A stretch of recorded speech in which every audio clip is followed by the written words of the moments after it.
Bien-aimés de Dieu, la paix soit avec vous. Ce 23e dimanche du temps ordinaire, année A, l'Église catholique nous propose de méditer les lectures du livre d'Ézéchiel au chapitre 33, le psaume 94, la lettre aux Romains au chapitre 13 et l'évangile de Jésus selon saint Matthieu au chapitre 18, 15 à 20. La Voix du Seigneur aujourd'hui, une réflexion proposée par le jésuite Jean Améglé. Le thème de notre méditation est le secret de la communication violente. Le sage africain conseille l'abeille qu'on met de force dans la ruche ne fera pas de miel.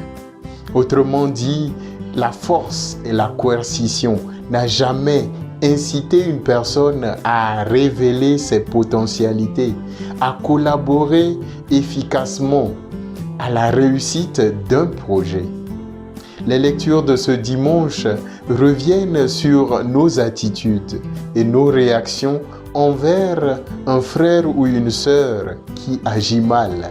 Le Seigneur rappelle au prophète Ézéchiel dans la première lecture et à nous qui l'écoutons que nous sommes tous des guetteurs qui annoncent aux autres l'approche d'un danger, qui rappellent à l'ordre celui ou celle qui fait fausse route.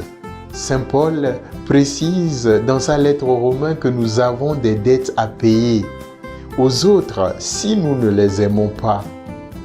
Et Jésus d'ajouter, cet amour est dans la critique constructive et positive, la charité discrète et la correction fraternelle. Bien-aimés de Dieu, il ne peut exister de communauté sans conflit, sans friction ni heurte. Et c'est parce que nous sommes différents les uns des autres, uniques en notre genre, dans notre histoire, que notre réaction par rapport à un problème diffère.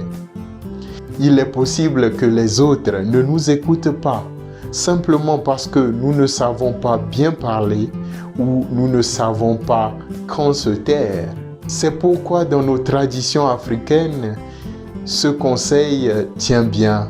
Si tu parles à quelqu'un et qu'il ne t'écoute pas, tais-toi. Écoute-le.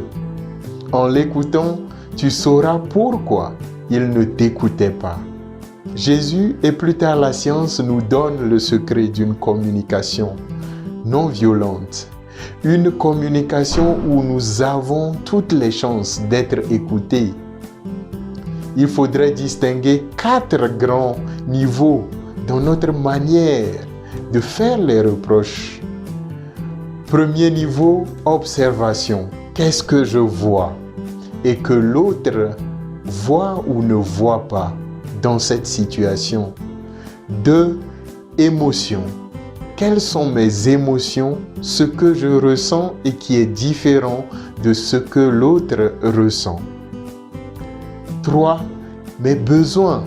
Quels sont mes besoins et quels sont les besoins de l'autre par rapport à cette situation? 4. Demande. Qu'est-ce que je voudrais comme solution et quelles sont les suggestions de l'autre par rapport à tel problème? L'autre ne peut nous écouter que si il ou elle prend conscience de ce que je ressens. Communiquer avec le « je » aide à personnaliser et reconnaître ce qui se passe au-dedans de soi. Et c'est à cette seule fin que l'on peut créer plus d'entente et d'amour. N'oublions pas les paroles du proverbe africain. Ce sont les calebasses attachées ensemble qui se touchent. Bon dimanche et bonne méditation à tous et à toutes.